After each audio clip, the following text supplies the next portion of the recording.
Not to limit its ambitions to the Charger and Challenger, Fiat Chrysler opened up a whole new category of performance vehicles with the Jeep Grand Cherokee Trackhawk and Dodge Durango SRT. Channeling the spirit of a muscle car, these two vehicles cast aside the notion of an SUV as a utility box by offering powerful HEMI V-8 engines. While the Trackhawk is the more aggressive one, producing 707 horsepower compared to the Durango SRT's 475 horsepower, both vehicles are clearly meant for more than hauling kids and gear. The less obvious question is, which one looks the part? The changes start with the hood. The Trackhawk features a specially sculpted hood with heat extractors, similar to the Durango SRT, which looks even bolder with its large central air duct. Up front, both vehicles feature square-shaped headlights and grilles. While the Durango SRT has two LED fog lamp units, the Trackhawk eliminates this luxury in order to optimize airflow to cooling modules. Jeep also adorned the headlamps of its model with black accents for a more aggressive look, helping it keep up with the aggressive appearance of the Durango SRT. Because it's a three-row vehicle, you'll undoubtedly notice the Durango SRT is bigger than the two-row Trackhawk. In fact, it's more than 11 inches longer and has a wheelbase that's about 5 inches bigger.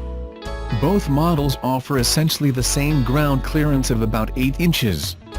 The Dodge has body color side rocker panels, and also going for the body color theme, the Trackhawk has same color rocker panels on the side. Both models offer blacked-out 20-inch wheels. Moving toward the back of the vehicles, you'll notice both adopt boxy shapes. While the Trackhawk gets a blacked-out quad exhaust, the Durango SRT makes do with just two exhaust tips. The Trackhawk features standard-looking taillights, but the Durango features connected taillights. Special badging adorn both models, and some of it can be seen here in the rear. The interiors look oddly identical since both vehicles are made by Fiat Chrysler. They feature the same Uconnect 8.4-inch touchscreen, and just below, the same arrangement of buttons. Both vehicles get a 7-inch digital instrument gauge cluster, and the flat-bottom steering wheels also look very similar. Leather and suede seats are standard, and an only leather interior is also available for both models. Take your pick between the SRT's demonic red Laguna leather or the Trackhawk's dark ruby red leather. Which performance SUV do you think looks the best?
Another hole in the Nissan lineup has been plugged.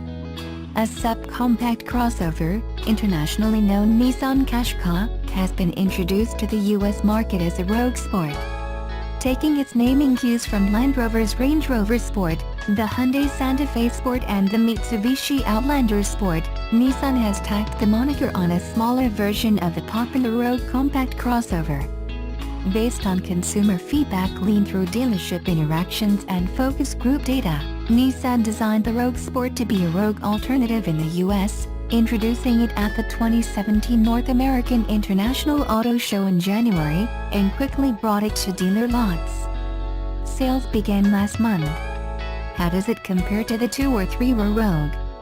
On the outside, the Rogue Sport looks like a pared-down version of the Rogue, much like the 2017 Jeep Compass looks compared to the Jeep Grand Cherokee or the Mazda CX-5 to the CX-9. While not all their DNA may be the same, the vehicles are obviously not just from the same stable, but from the same side of the family tree, instantly identifiable as a Nissan from the front. By the numbers, the Rogue Sport is 12 inches shorter in length and 0.4 of an inch skinnier. The Rogue is 5 inches taller than the Rogue Sport. The subcompact Rogue Sport has a wheelbase that is 2.5 inches shorter than the Rogue. The Rogue Sport has 2 rows of seating for up to 5 people. The Rogue has an optional 3rd row and can seat up to 7. The Rogue Sport gets its power from a 2.0-liter, 4-cylinder engine mated to a continuously variable transmission, CVT, that produces 141 horsepower and 147 pounds-feet of torque. On the road and everyday driving situations, the Rogue Sport offers enough power you won't feel like you're lacking unless you fill its cargo area with a heavy load. Unlike the Rogue Sport does not come in a hybrid variant. The Rogue Sport is available in front and all-wheel drive. The debut of the Rogue Sport in the US marks the beginning of the next generation Qashqai overseas. Its interior is all new for the model and features many of the design hallmarks you'll see in the 2017 Rogue. The cabin is outfitted with numerous soft-touch materials, and the D-shaped steering wheel feels good in the driver's hands. Like other vehicles in the Nissan lineup, the Rogue Sport seating is comfortable, even during longer road trips, thanks to Nissan's zero-gravity seats. Its second row seat folds 60/40, which is different from the Rogue's second row 40/20/40 split. The Rogue Sport comes with a long list of standard features, many of which you'll find in its big brother's base model. Those include Bluetooth, hands-free text assist technology, Siri Eyes-Free, a rear-view camera, a 5-inch color display screen, AM/FM per candela audio system with 4 speakers, Sirius XM satellite radio, and auto on-off headlamps. Nissan's infotainment system isn't the most user-friendly system on the planet, but we'll see that changing soon. The 2017 Rogue Sport comes in 3 grades, in front and all-wheel drive. The Rogue Sport SFWD starts at $21,420 and the top-of-the-line Rogue Sport SLAWD comes in at $27,420. That range is competitive with other subcompact SUVs including the HR-V and Mazda CX-3. What is it like to be behind the wheel? Nissan recently treated me to a full day of driving the Rogue Sport in and around Nashville, Tennessee, to review the new SUV. It seems rather simplistic to quote former Arizona Cardinals coach Dennis Green by saying, "They are who we thought they were," but it's absolutely applicable in this situation. The Rogue Sport is just as advertised. It's a smaller Rogue. It plays the perfect foil to the empty nester-focused Murano by appealing to older adults on a fixed income. Its easy ingress and egress makes it a vehicle that will likely be a big seller for the crowd that are still holding onto their PT Cruisers, first-gen Kia Souls, and Chevrolet HHRs.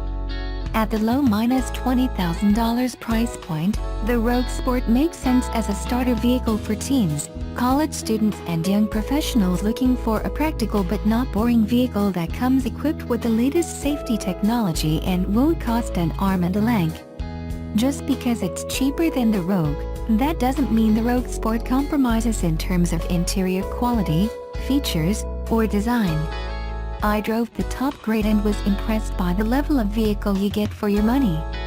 As far as drivability, the Rogue Sport offers as much power as you need and can easily exceed the speed limit without feeling like you're going to lose control. It carries its speed well, even when your foot is off the gas. Getting up to speed on the highway isn't a problem, and neither is finding enough horses to pass slower traffic. Like the rest of its lineup, Nissan has made the Rogue Sport driver-centric in its handling and dynamics. It doesn't deliver the peppiest ride, but it isn't a nearly as frustrating experience as being behind the wheel of the Honda HR-V. With limited body room, the Rogue Sport corners well, and parking is easy thanks to an impressively tight turning radius. Braking strength is as expected and readily available on demand. Nissan has a clear winner on its hands. Can it outsell the top-performing subcompact SUV on the market right now, the Jeep Renegade?